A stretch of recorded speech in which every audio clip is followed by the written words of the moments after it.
Cupra is adding a more practical SUV to its lineup. This is it. It's called the Terramar, and it's a mid-size, practical, thoughtful, and clever SUV with some seriously punchy powertrains and a great driving experience on offer. I'll tell you all about it in this review, show you the inside, give you the details on the ownership experience, and also tell you some great alternatives. So let's get to it, shall we? Thanks for subscribing.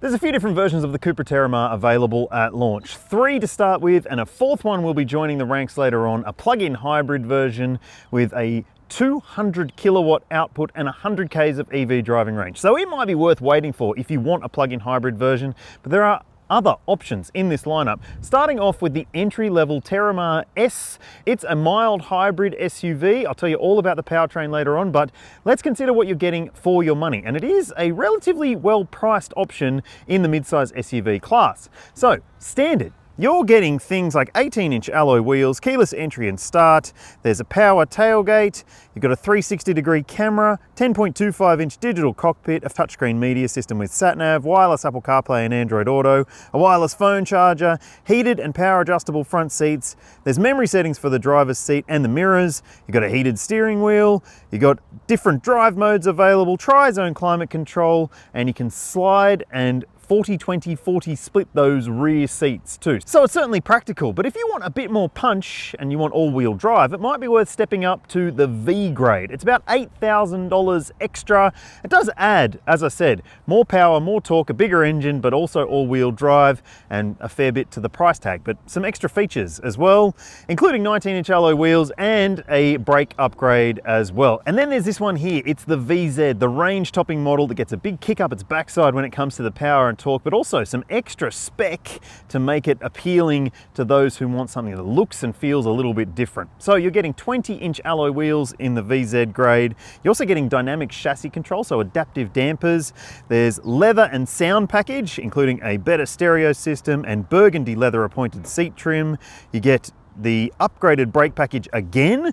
There's also Matrix Ultra LED headlights, Cupra drive mode, but you still have to spend more if you want a sunroof. On all grades you can get a sunroof if you wish, but it's extra money. Now, there are also a few different color options available. Obviously, they do determine the overall vibe of this Cupra model, I reckon, and several of them are no-cost options, which is nice to see. Now, let's talk about some alternatives to this car, because I've got a few good ones in mind.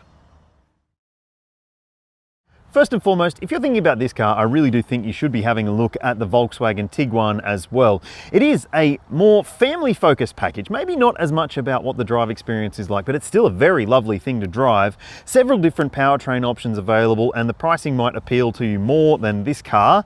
And look, I think that the Tiguan is a very complete feeling vehicle. And hey, there's going to be a 7-seater based on the Tiguan called the Tayron. Make sure you subscribe and you'll be updated when I get a chance to do that. And speaking of 7-seaters, for similar money or less, you could be getting into a Skoda Kodiaq with similar powertrain options. Well, maybe not as much power, but there is still plenty of great choice in that Kodiaq range, and it does have 3 rows of seats as standard, and it still drives beautifully and gets heaps of standard equipment as well. And finally, I reckon if you're thinking something a little bit outside of the mainstream, the Honda CR-V could be a very good choice. There's several different options available, including a hybrid powertrain, which could be the right car for you.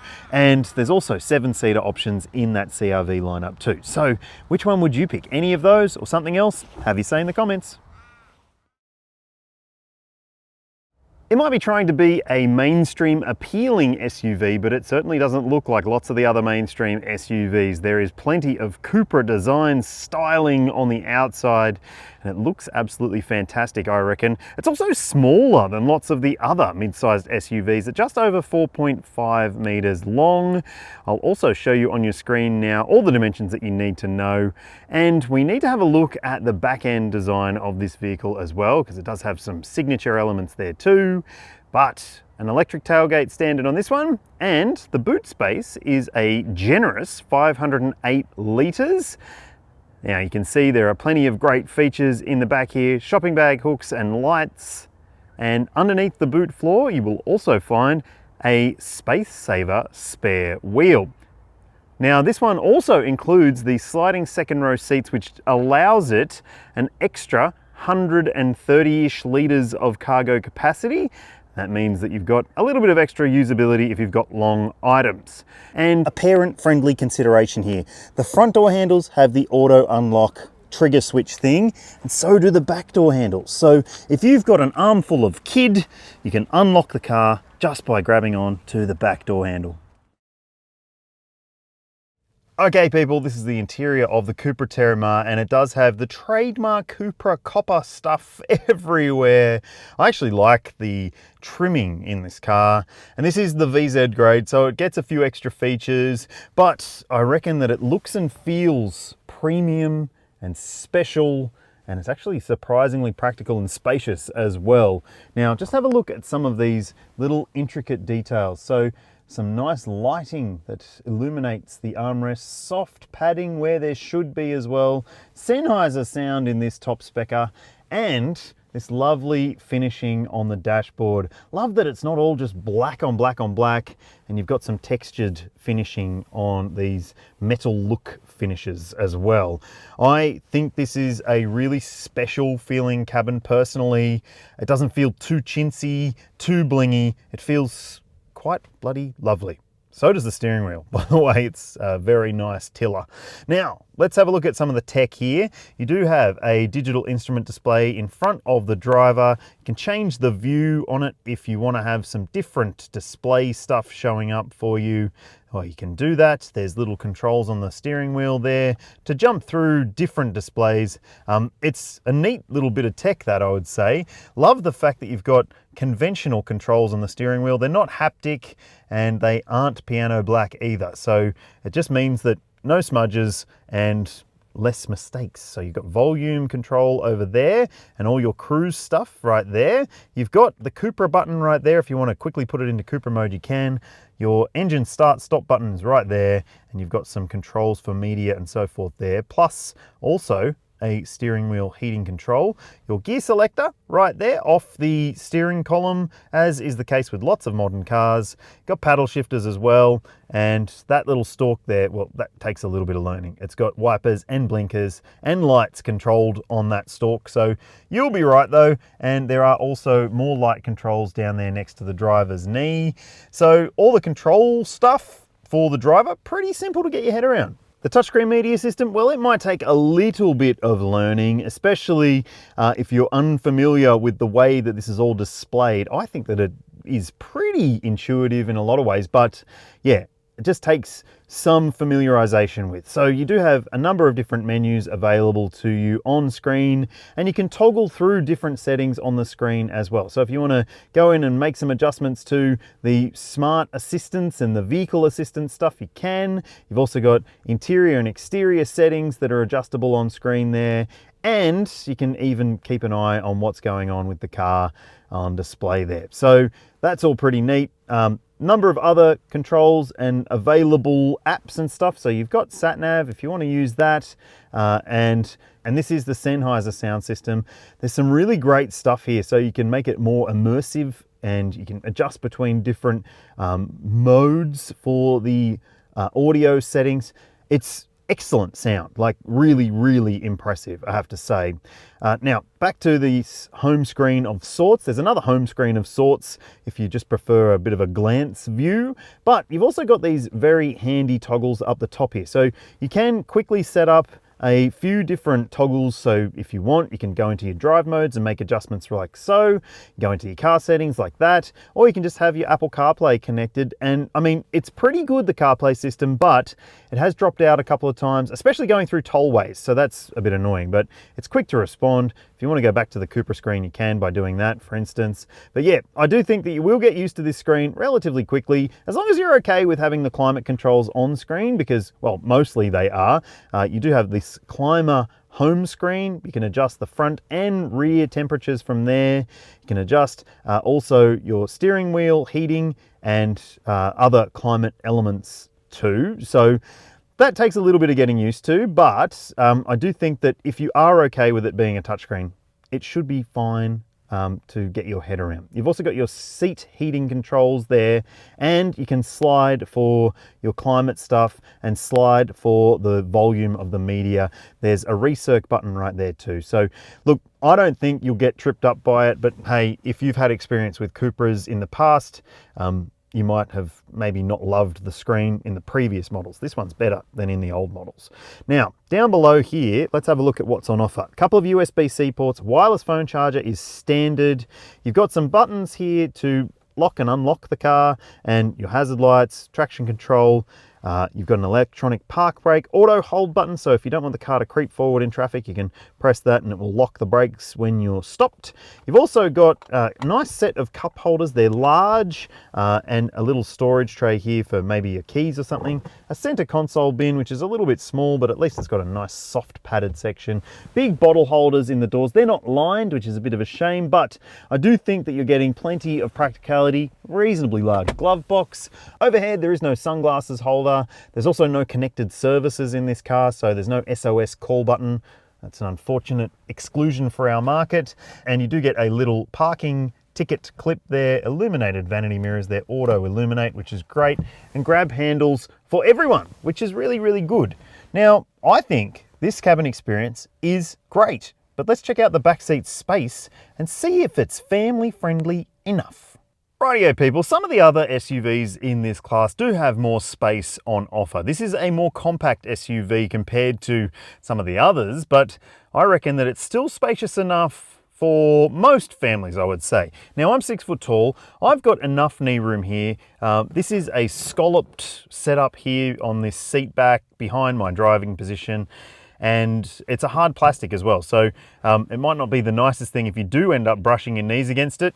And the headroom on offer, well, it's pretty good, I have to say, but like I said, maybe not the most practical option in this segment, but you do get some good practicality inclusions like grab handles and a little hook here, plus you've got lights where there should be, and you've also got these lovely ambient lights in the doors too. They flow across into the back, soft elbow pads, and you've got some other good inclusions down here. So there's a climate control setting for the rear seat occupants.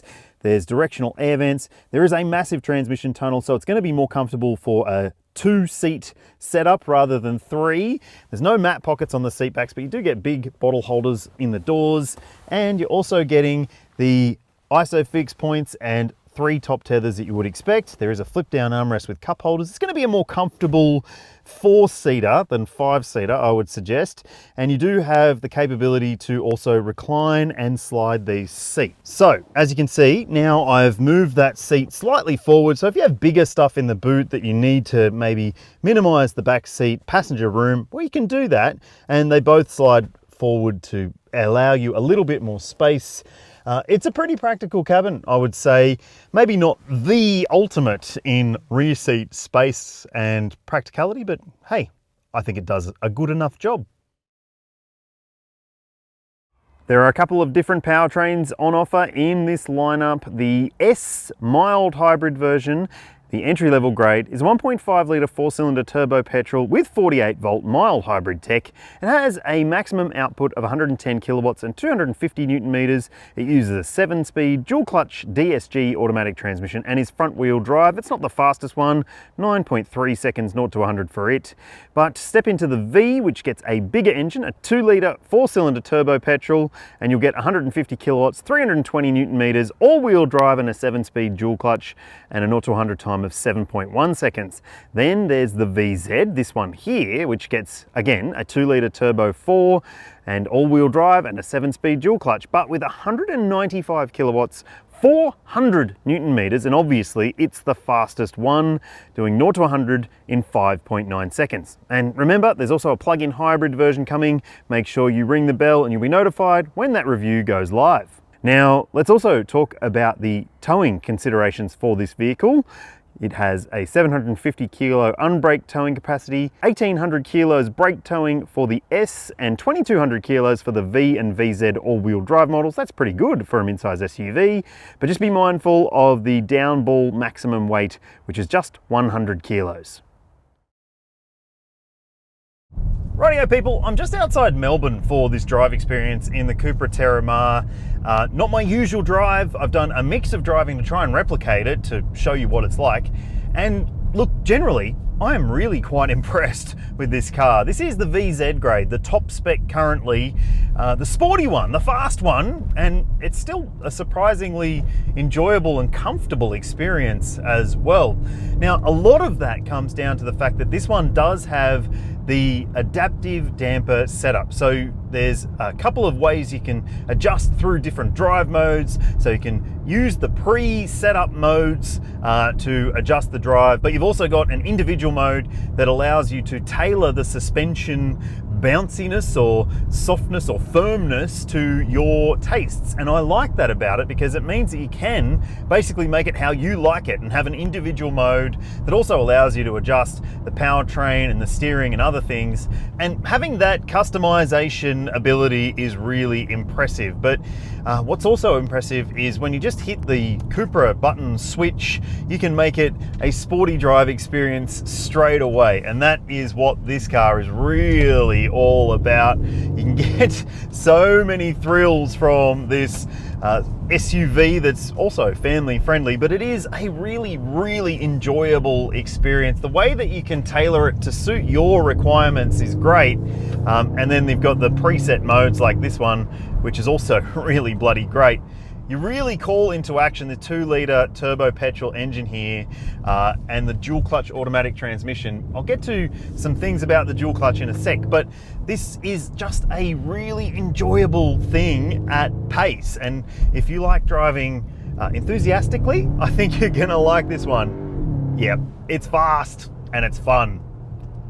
But look, that's just part of the equation with this car. Obviously, it's a mid-size SUV. It has to be practical and comfortable and thoughtful and well-mannered in other ways, and it is. I have to say, I'm really impressed with the general characteristic of this car being family-friendly and urban driving friendly as well. Just put it back into the more sedate drive mode to make it feel more normal. And it is a normal SUV for the most part in a lot of ways. Like, it's very easy to park, the steering is predictable, it's nicely weighted. At higher speeds, it's a lot of fun. At lower speeds, it's quite manageable. The other element here is this powertrain at lower speeds. There are some considerations because it has a dual clutch DSG automatic transmission, and that can be a little bit laggy to sort of combobulate at times, and it seems like this particular car has this real tendency to upshift quickly. So you just at a standstill, you might find that it's a little bit different feeling to maybe a Tiguan or some other cars out there that you've also driven. But I think you will still be able to live with this on a daily basis. But there are some considerations that I also want to call out about this drive experience. So you do have a few safety nannies that might get in the way of your ultimate enjoyment. Thankfully, very quickly to disable them, there's a little button on the steering wheel, and then you can use the scroller wheel to turn off your speed limit noise assist and also the steering assist if you don't want your lane keeping stuff on. Those might get in the way of you loving this car if you don't turn them off, but if you do turn them off, I reckon you will still love it in a mix of different situations because it's really quite enjoyable. The other thing, I guess, is that there is some road noise intrusion to contend with. That is a common trait in this particular platform from the Volkswagen Group, and I do think that, well, if you're okay with it, it'll be a very amenable and family-friendly and practical and comfortable and actually pretty lovable SUV drive experience. Right, but what about fuel consumption? Okay, let's go through some numbers. The entry-level version, the S mild hybrid, well, it's the most efficient right now.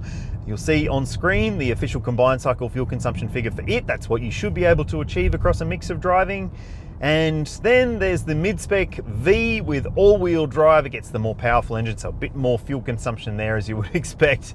And then you've got this one here, the VZ, the top spec fast fun one. And yet, unsurprisingly, the thirstiest of the lot.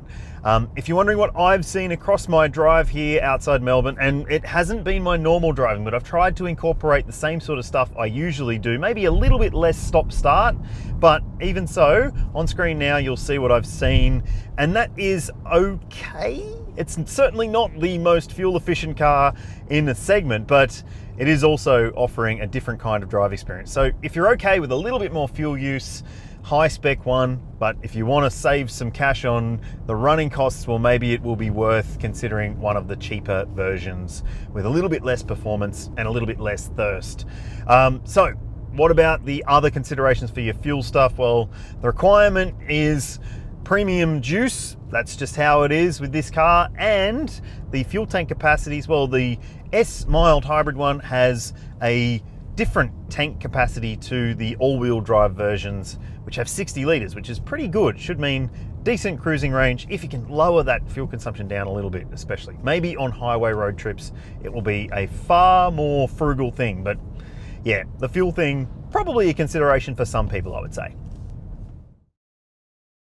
The Cupra Terramar has just been awarded a 5-star ANCAP safety rating, and it's no surprise this car has a load of standard safety tech and spec to achieve that kind of score, and thankfully, most of it isn't annoying. So you've got autonomous emergency braking with pedestrian, cyclist and junction detection. There's lane keeping assistance, you've got traffic jam assist, adaptive cruise control, speed sign recognition. It does beep and bong a little bit, but it's not too bad. You can turn it off every single time you get back into the car if you don't like it, and that's what I did. You've also got a driver monitoring system, and it will keep an eye on you and make sure that you're not too distracted. It can be a little bit bingy bongy, but it's not that bad. It's actually pretty well calibrated. And there's other great things like blind spot monitoring, rear cross traffic alert. There's a surround view camera system as standard with parking sensors and an auto parking system. So look, I think that the safety tech here is implemented well. Sure, there are a few little bing bongs that might get on your nerves, but I reckon that it's way, way better implemented than in some other cars out there, which can actually just turn you off driving them. This car doesn't, and nor should it, because it's a Cupra, and Cupras are about driving.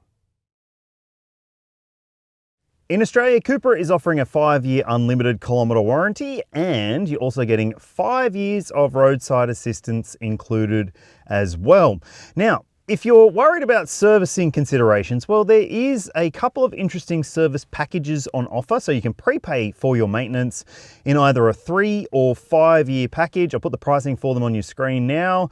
And yes, that means your servicing intervals are every 12 months and 15,000 kilometers. Now, the thing with those packages is that, well, you can roll them into your finance repayments, and it means that you'll be able to, if you decide to sell your car, pass that on to the next owner, and they'll be able to get a little bit of extra value. You might get some extra resale value, in fact. And speaking of that, if you do decide to go through Cupra's own financing arm, well, you can get guaranteed future value on your new model as well. So that could put your mind at ease when it comes to the resale considerations, and from the ownership perspective, seems to stack up okay. I really do like the Cupra Terramar. I think it's one of the nicest looking and nicest driving mid-sized SUVs on the market. It doesn't feel like anything else out there, and that's exactly why it could be appealing for you and your needs. But what do you think about it? Have your say in the comments section below. Thanks for watching, thanks for subscribing, and I'll see you when I see you.